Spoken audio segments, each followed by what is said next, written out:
সরকারি কাজে বিদেশে থাকি, ছুটি নিয়ে দেশে ফিরছি। সাঁওতাল পরগনার যে জায়গায় আমার কর্মস্থল ছিল সেখান থেকে রেল স্টেশন যেতে হলে প্রায় 30 মাইলের উপর পথ পার হতে হবে। পাহাড়ি পথ, 1 মাইল হচ্ছে 2-3 মাইলের ধাক্কা। তার উপরে রাতের বেলা পথে বাঘ ভাল্লুকের সঙ্গে আলাপ হওয়ার সম্ভাবনা কম নয়। সকালবেলায় বেরুলেও মাঝপথে সন্ধ্যা হবেই, তখন একটা আশ্রয়ের দরকার।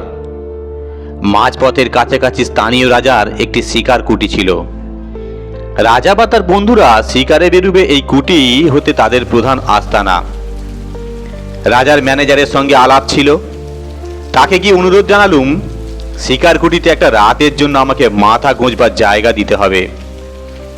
ম্যানেজার বললেন, এখন শিকারের সময় নয়, কুটি খালি পড়ে আছে, আপনি 1 রাত কেন 1 মাস থাকতে পারেন। এখানকার পুলিশ সুপারিনটেন্ডেন্ট টেলর সাহেবও আজ রাত সেখানে বিশ্রাম করবেন।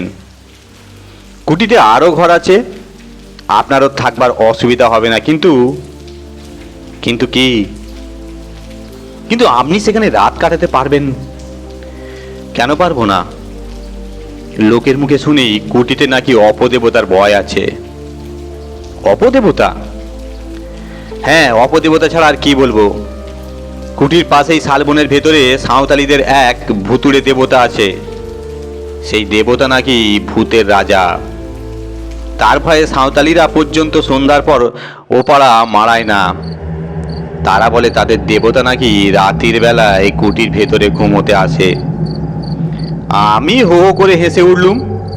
বেশ তো, মানুষের দেবতার সঙ্গে রাত যাপন করবো, এ তো মস্ত পুণ্যের কথা। আমি রাজি। ম্যানেজার বললেন, আমি অবশ্য এসব ছেলে মানুষই কথায় অতটা বিশ্বাস করি না, তবু বলা তো যায় না। যথাসময়ে ডুলিতে চড়ে রওনা হয়ে সন্ধ্যার কিছু আগেই শিকারকুটিতে পৌঁছালাম। ডুলি বিহারেরা বসে গেল। মাইল 3 তফাতে একটা গাঁয়ে গিয়ে তারা আজকে রাতটা কাটাবে, কাল সকালে আবার ডুলি নিয়ে আসবে। কুটি বারান্দায় একখানা বেতের চেয়ারে বসে টেলর সাহেব তামাকে পাইপ টানছিলেন। সাহেবের সঙ্গে আমারও বেশ পরিচয় ছিল। আমাকে দেখে সাহেব বললেন, এই যে গুপ্ত, তুমি কোথায় যাচ্ছ? ছুটি নিয়ে দেশে ফিরছি। তুমি? আমি হোমে যাচ্ছি। তুমি কি আজ এখানে থাকবে? হ্যাঁ সাহেব। বেশ বেশ, দুজনে একসঙ্গে রাত কাটানো যাবে, ভালোই হলো। দুজনে কেন সাহেব, 3 জন। 3 জন? 3 জন আবার কে? তুমি আমার আর্দালির কথা বলছো? ও, তাকে আমি মানুষের মধ্যে গণ্য করি না। না সাহেব, তোমার আর্দালির কথা বলছি না। তবে কি কুঠিরের দারবানের কথা ভাবছো? না, সে রাত্রে এখানে থাকে না। না না, আমি দারবানের কথাও বলছি না। তুমি কি শোনোনি, সাহেব সাঁওতালিদের এক দেবতা রাত্রে আমাদের সঙ্গী হতে পারেন? টেলর হেসে বলল, ও শুনেছি বটে, তা সেই রূপকথার একবর্ণ আমি বিশ্বাস করি না। তুমি করো নাকি? করলে একলা এখানে রাত কাটাতে আসি? টেলর পাইপে 3-4টে টান মেরে বলল, দেখো গুপ্ত, সাঁওতালিদের এই দেবতাটিকে আমি দেখেছি। এমন বিভৎস দেবতা পৃথিবীতে আর 2টি নেই। তাকে দেখে আমার ভারী পছন্দ হয়েছে। পছন্দ হয়েছে? হ্যাঁ, তাই ঠিক করেছি কাল যাবার সময় তাকে আমি সঙ্গে করে নিয়ে যাব। ইংল্যান্ডে আমার বাড়ির বৈঠকখানায় তাকে সাজিয়ে রেখে দেব। আমার বন্ধুরা তাকে দেখলে খুব তারিফ করবেন। আমি হেসে বললুম, তাহলে বোঝা যাচ্ছে কাল থেকে দেবতার কুঠিরের ভেতরে শুতে আসবেন না। তবে এই বেলা তাকে একবার দর্শন করে আসি। তার আড্ডা কোথায়? টেলর আঙুর দিয়ে দেখিয়ে বলল, ওই যে ওইখানে, মিনিট খানেকের পথ। পায়ে পায়ে এগিয়ে গেলুম। কুঠির পাশে অনেকগুলো শাল গাছ দল বেঁধে দাঁড়িয়ে আছে। তাদেরই ছায় একটা পাথুরে ঢিপির উপরে মানুষের মতো উঁচু একটা মূর্তিকে দেখতে পেলুম। মূর্তির রং করা কাঠের। তার দেহের মা মানুষের মতন বটে, কিন্তু তার মুখ দানবের মতন প্রকাণ্ড। আর সে মুখের ভাব কি ভয়ঙ্কর, দেখলেই বুকের গাছটা ছ্যাঁত ছ্যাঁত করে থাকে। মাথার চুলগুলো সাপের মতো ঝুলছে, কান দুটো হাতির মতো, মুখখানা খানিক সিংহ আর খানিক ভাল্লুকের মতন। দুটো গোল গোল কাঁচের চোখ আগুনের মতো জ্বলছে। হাঁ করা বড় বড় দাঁতওয়ালা মুখের ভিতর থেকে রাঙা টকটকে লকলকে জিভের আটখানা বাইরে বেরিয়ে পড়ে ঝুলছে। কাঁধ ও মুন্ডের মাঝখানে গলাটা দেখলে মনে হয় কে যেন একখানা লিকলিকে সরু ব্যাঙারির উপর মুখখানেক বসিয়ে দিয়েছে। হাত দুখানা বাঘের থাবার মতো। কোমরের কাছ থেকে পা পর্যন্ত দেহের কোনো অঙ্গ দেখা যাচ্ছে না। কাঠের কুঁদে আর কোনো অঙ্গ গলায় হয়নি। মূর্তির গায়ের রং আলকাতরার মতন কালো, আর মুখের রং খানিক সাদা, খানিক তামাটেও খানিক হলদে। ভাবলুম এ মূর্তি যদি সত্য সত্য রাতের কুঠিরে ভিতরে ঘুমোতে আসে, তাহলে আমাদের ঘুম এ জীবনে আর ভাঙবে কি? ধীরে ধীরে কুঠিরের দিকে ফিরে এলুম। টেলর পশ্চিম আকাশের দিকে তাকিয়ে কি দেখছিল, আমাকে দেখে সে বলল, গুপ্ত, খুব ঝড় বৃষ্টি আসছে, ওই দেখো। সত্য কথা, পশ্চিমের আকাশখানা আচম্বিতে ঠিক যেন কালো কোষ্ঠী পাথর হয়ে গেছে। ঝড় উঠতে আর দেরি নেই। ঝড় এসে সমস্ত অরণ্যকে জাগিয়ে দিয়ে গেছে। এখন বৃষ্টি পড়ছে। অনেকক্ষণ আগে ডিনার খেয়েছি। এখন টেলর তার ঘরে শুয়ে হয়তো দিব্যি আরামে নিদ্রা দিচ্ছে, কিন্তু আমার চোখে ঘুম নেই। ভূতটুত কিছু মানি না, তবু কেন জানি না মনটা কেমন খুঁত করছে। রাজার সেই ম্যানেজারের কথাগুলো আর সাঁওতালি দেবতার সেই ভয়ানক মুখখানা মনের ভেতর দিয়ে ক্রমাগত আনাগোনা করেছে। যত তাদের ভুলবার চেষ্টা করি, আজে বাজে নানান কথা ভেবে তত তারা মনের উপরে চেপে বসে, নরম মাটির উপরে ভারী পায়ের দাগের মতো। বাইরে বৃষ্টি ঝরছে ঝমঝম ঝমঝম, মাঝে মাঝে ঝোড়ো হাওয়া, দমকা হাওয়া হা হা করছে, যেন কোনো আহত আত্মার কান্না। চারিদিক থেকে বনের গাছপালাগুলো মরমর করে যেন কোনো সত্যকে অভিশাপ দিচ্ছে। তারই ভিতর থেকে একবার শুনলুম হায়নার অট্টহাসি, একবার শুনলুম সিগালদের মরা কান্না, আর একবার শুনলুম বাঘের গর্জন। হঠাৎ আমার ঘরের দরজার উপর দুমধুম করে আঘাত হলো। ধর্মর করে আমি বিছানার উপর উঠে বসলুম। সে কি আসছে, সে কি আসছে? দরজার উপর আর কোনো আঘাত হলো না। ঝোড়ো হাওয়ার ঝাপটায় দরজা নড়ে উঠেছে নিশ্চয়ই। নিজের কাপুরুষতার জন্য মনে মনে নিজেই লজ্জিত হয়ে আবার শুয়ে পড়বার চেষ্টা করছি। এমন সময় বাইরে থেকে ঝাঁঝালো গলায় গান শুনলুম, লোগবুরু ধীরকো সিনিনি ঘণ্টা বাড়ি মাকাও। এ তো সাঁওতালি ভাষা, নিশ্চয়ই কোনো সাঁওতালি গান গাইয়ে। কিন্তু এত রাতে এমন ঝড় বাদলে এই হিংস্র জন্তু ভরা গভীর অরণ্যের মধ্যে কোনো সাঁওতালি মনের আনন্দে সব করে গান গাইতে আসবে? আবার দরজার উপর ঘন ঘন আঘাত হলো, এবারে আরও জোরে জোরে। আমার সমস্ত শরীর রোমাঞ্চিত হয়ে উঠল। কিন্তু ঝড়ের ধাক্কা নয়, এ সত্য সত্যই কে দরজা ঠেলছে আর ঠেলছে। তবে কি সে এখানে ঘুমোতে এসেছে? আবার গান শুনলুম। এবার আমার খুব কাছে, একেবারে কুঠির বারান্দার উপরে সেই তীব্র ক্ষণক্ষণে গলার স্বর, লোকরুরু ধীরকো সিনিনি ঘণ্টা বাড়ি মাকাওয়ার। হঠাৎ উল্টো বিপদ। কুটির ভিতর দিককার দরজায় ঘন ঘন আঘাত। ভিতরে বাহিরে বিপদ দেখে প্রায় যখন হাল ছেড়ে দিয়ে বসেছি, এমন সময় শুনলাম, গুপ্ত, গুপ্ত, ভগবানের দোহাই, দরজা খোলো, দরজা খোলো শীঘ্রই। এ তো টেলরের গলা। আহ, বাঁচলুম। তাড়াতাড়ি উঠে দরজা খুলে দিলুম। টেলর হুড়মুড় করে ঘরের ভিতর ঢুকে পড়ল, তার চোখ মুখ পাগলের মতো, হাতে বন্দুক। আমি তাকে দু হাতে চেপে ধরে বললুম, মিস্টার টেলর, কি হয়েছে কি? এত রাতে কি দরকার তোমার? টেলর দেয়ালের ঠেলান দিয়ে দাঁড়িয়ে বললে, গুপ্ত, আমার ঘরের দরজায় ক্রমাগত কে লাথি মারছে আর গান গাইছে। তুমি কি আমার ঘরের দরজার কাছে গিয়ে আমাকে ডাকছিলে? আমি বললুম, না না, আমি আমার বিছানা ছেড়ে এক পাও নড়িনি। কিন্তু আমারও ঘরের দরজা কে নাড়ছে আর গান গাইছে, ওই শোনো। ধুমধুম করে আমার ঘরের দরজা আবার প্রচণ্ড আঘাত হলো, আর সঙ্গে সঙ্গে সেই গান, লোগবুরু ধীরকো সিনিন ঘণ্টা বাড়ি মা কাওয়ার। আচমকা আবার একটা ঝড়ের ঝাপটা এসে দরজা জানালার উপরে আছড়ে পড়লো, এবং সঙ্গে সঙ্গে একটা খড়খড়ি দুমদাম করে খুলে গেল। সঙ্গে সঙ্গে বিদ্যুতের আলোকে স্পষ্টই দেখলুম বারান্দার উপর কার একটা জীবন্ত ছায়ামূর্তি দাঁড়িয়ে রয়েছে। কে ও? কে ও? কি সেই যে প্রতি রাত্রে এখানে ঘুমোতে আসে? আমার মাথার চুলগুলো যেন খাড়া হয়ে উঠল। টেলরের বন্দুক গুড়ুম করে গর্জে উঠল। সঙ্গে সঙ্গে ছায়ামূর্তিটা স্যাঁত করে বারান্দার এক পাশে আমাদের চোখের আড়ালে সরে গেল। টেলর চেঁচিয়ে উঠল, গুপ্ত, গুপ্ত, জানালা বন্ধ করে দাও, জানালা বন্ধ করো। পা চলতে চাইছিল না, কিন্তু পাছে টেলর মনে করে বাঙালি কাপুরুষ, সেই ভয়ে নিজের সমস্ত দুর্বলতাকে দমন করে আমি জানালার পাল্লা দুটো আবার বন্ধ করে দিলুম। টেলর টলতে টলতে আমার বিছানার উপর বসে পড়ল।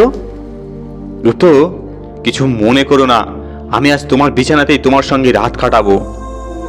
বাইরে আবার কে গান গাইলে, লোকাবুরু ধীরকো সিনিন ঘন্টা বাড়ি মাকাওয়ার। সকালবেলা, কিন্তু তখনও সমানভাবে বৃষ্টি করছে আর ঝরছেই।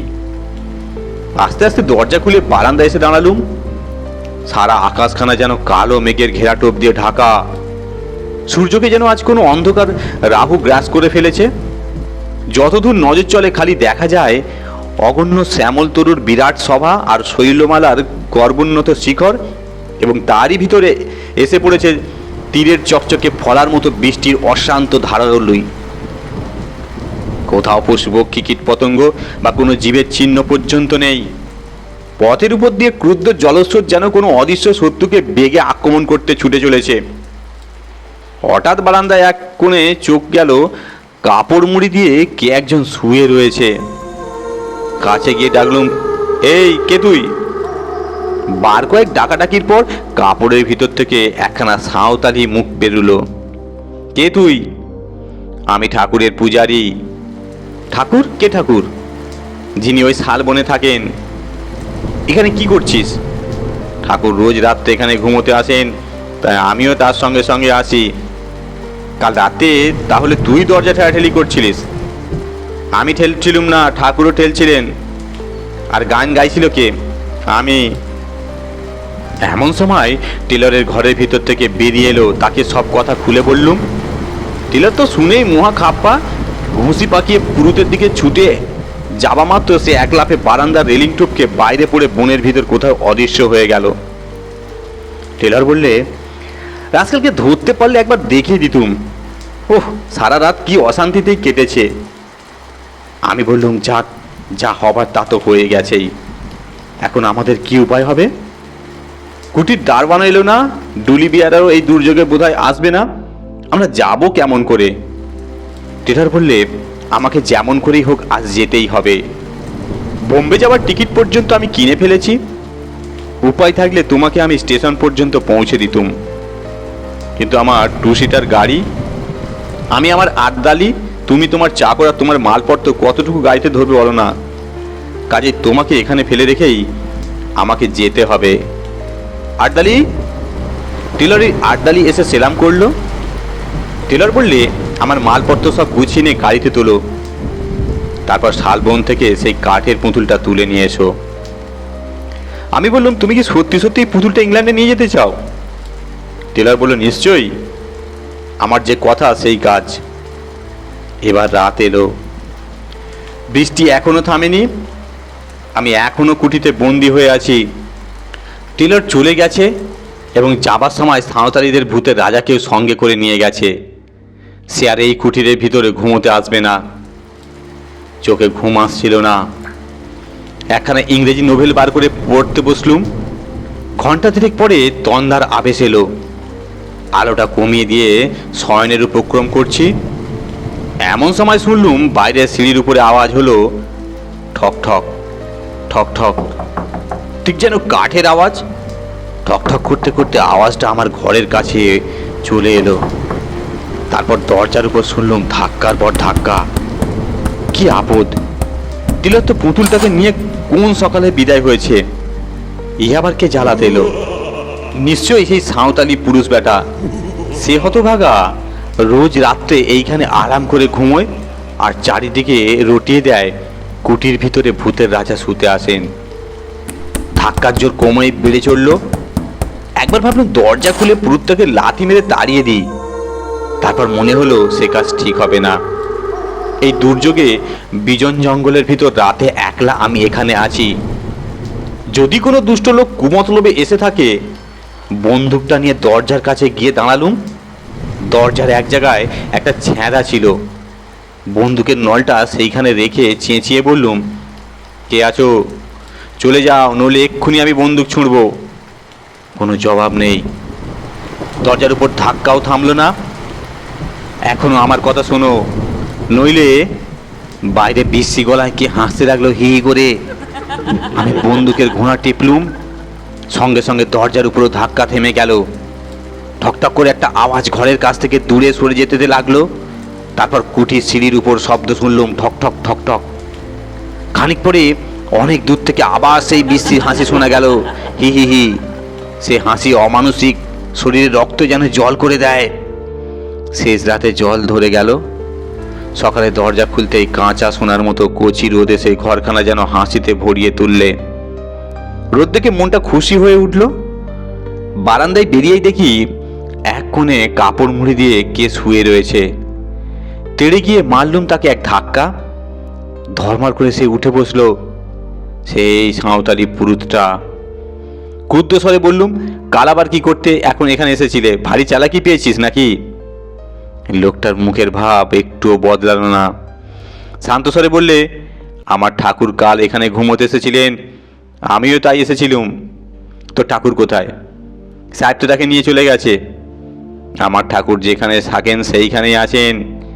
মিথ্যে কথা, আমি নিজের চোখে দেখে এসেছি টেলার তাকে নিয়ে চলে গেছে। আমার ঠাকুর যেখানে থাকেন সেইখানেই আছেন। কুটি থেকে বেরিয়ে পড়ে ছুটে পাশে শালবনে গিয়ে হাজির হলুম। সবিস্ময়ে দেখলুম ভূতের রাজা চোখ পাকিয়ে লকলকে জিভ বার করে ঠিক সেইখানে দাঁড়িয়ে আছে। আর আর ও কি, মূর্তির পেটের ভেতরে উপরে একটা গর্ত, ঠিক যেন বন্দুকের গুলির দাগ। গর্তের চারপাশে রক্ত জমাট হয়ে আছে। মূর্তির আরো নানা জায়গাতেও রক্তের চিহ্ন। তবে কি আমার বন্দুকের গুলি? ভাবতে পারলুম না মূর্তির দিকে, আর তাকাতে পারলুম না। কেমন একটা অজানা ভয়ে আমার শরীর আচ্ছন্ন হয়ে গেল। প্রাণপণে দৌড়ে সেখান থেকে পালিয়ে এলুম। ধন্যবাদ। গল্পটি শোনার জন্য আপনাদেরকে অসংখ্য ধন্যবাদ।